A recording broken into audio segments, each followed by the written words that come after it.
All right, good afternoon, John again. Going for that Immaculate grid.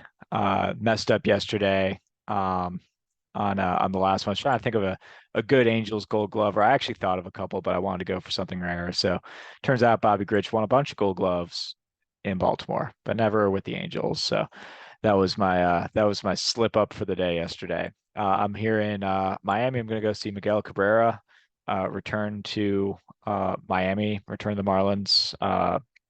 Return to play against the Marlins, I should say, for the final time. So that should be pretty cool.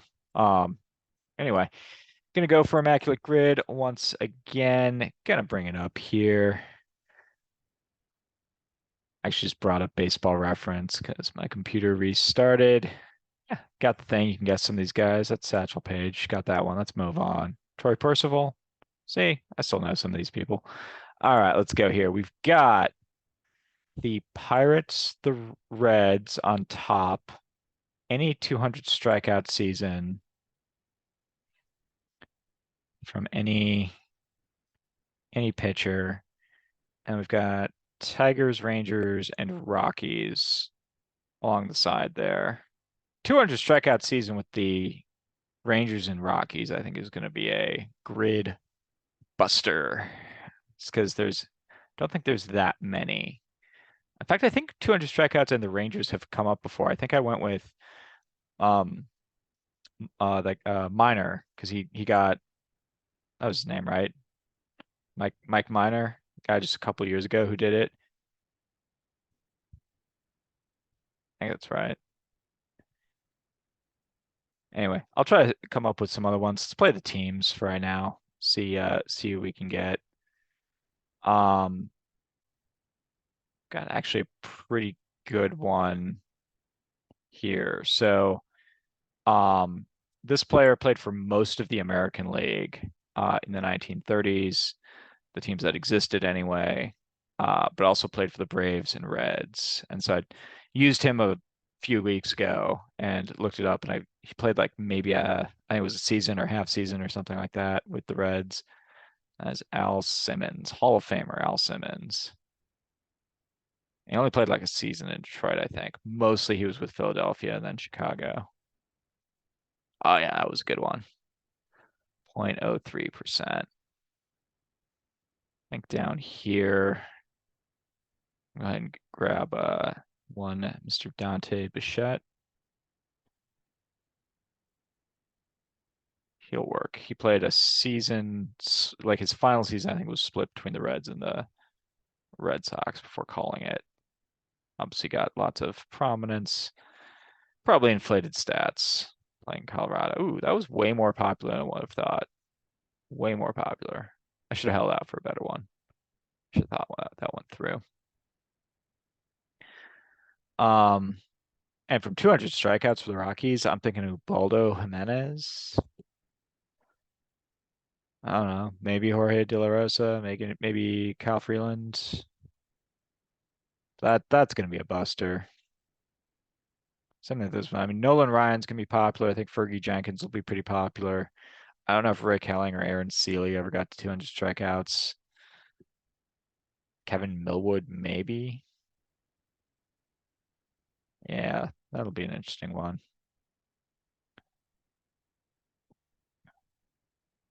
I got a pretty good one here. Ralph Kiner was traded. No, sorry. I think I have that wrong. I'm not thinking of Ralph Kiner. He was traded at the end of his career, but I think to the Cubs. I don't think I'm thinking of him. I'm thinking of Hank Greenberg. That's who I was going for there. Hank Greenberg played, I think, his final season in Pittsburgh. Not like a lot more people knew that than I would have thought. This one, let's go with Kenny Lofton. See how popular Kenny Lofton has gotten as an Immaculate Grid superhero. 4%. All right. I need to stop using these guys. Like Kenny Lofton, Reggie Sanders, Ron Gant. These are awesome players. Mike Cameron, even. Like these are wonderful players who I think people have caught on to the fact they moved around a bit.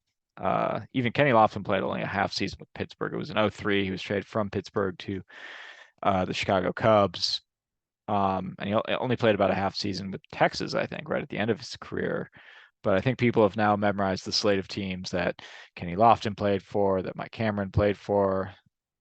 Better people than me have figured out that Octavio Dotel played for 13 teams and can remember all of them. I can't.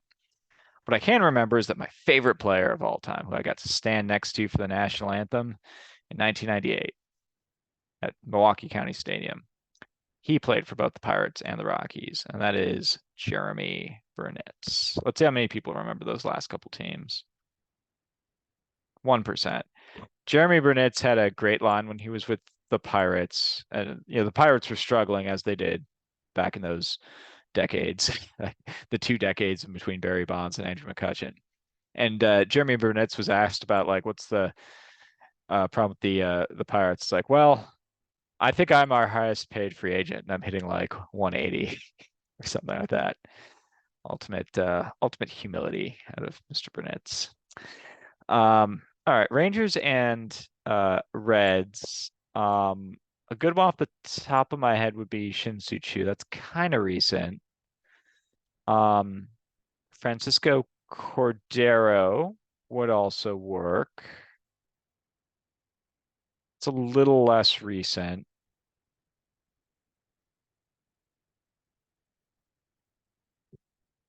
I'm gonna try to think of other closers who bounced around a little bit. I'm gonna go with Francisco Cordero.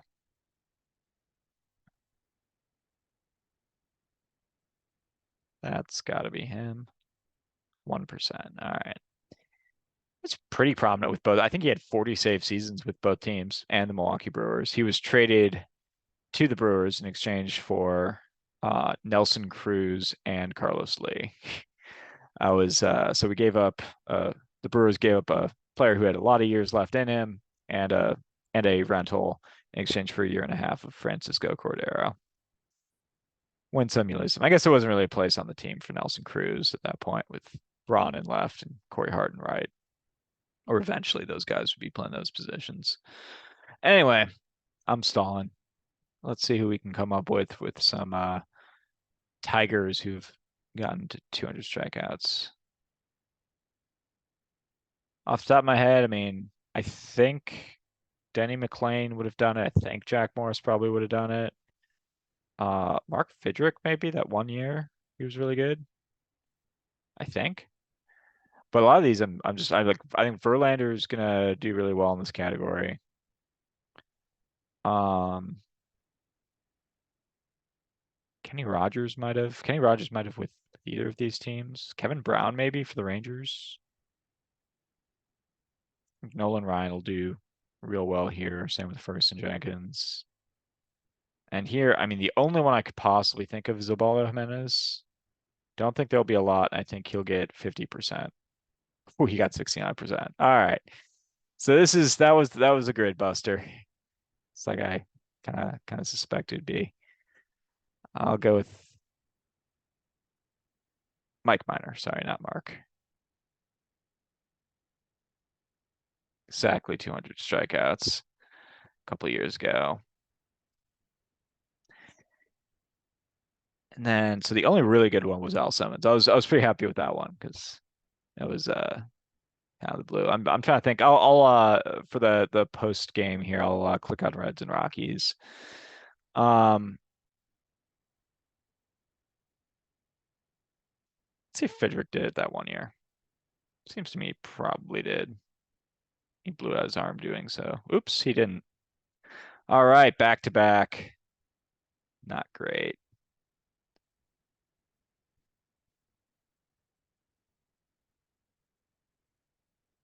Have the ability to scroll here.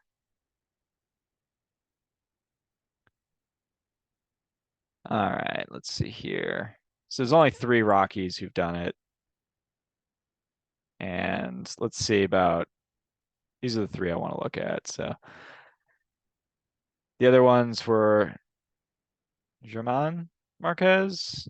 Ooh, and Pedro Stasio. Pedro Stasio, check out that season. It was like 5 wins above replacement and an ERA over 5. Course field in the 90s was so weird. All right, Jack Morris would have worked. Mickey Lolich would have worked. That would have been a better one. Bunning would have worked. Hal Newhouser, that was back-to-back MVPs.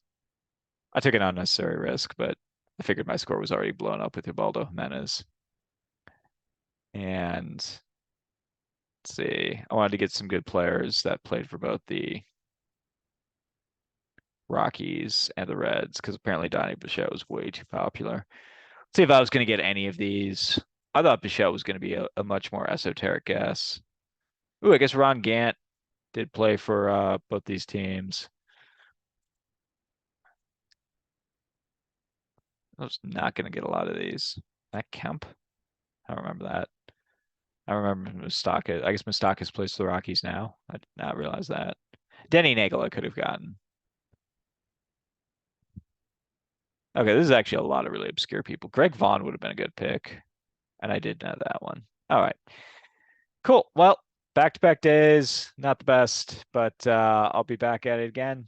And thanks for playing along. We'll see you tomorrow. Bye.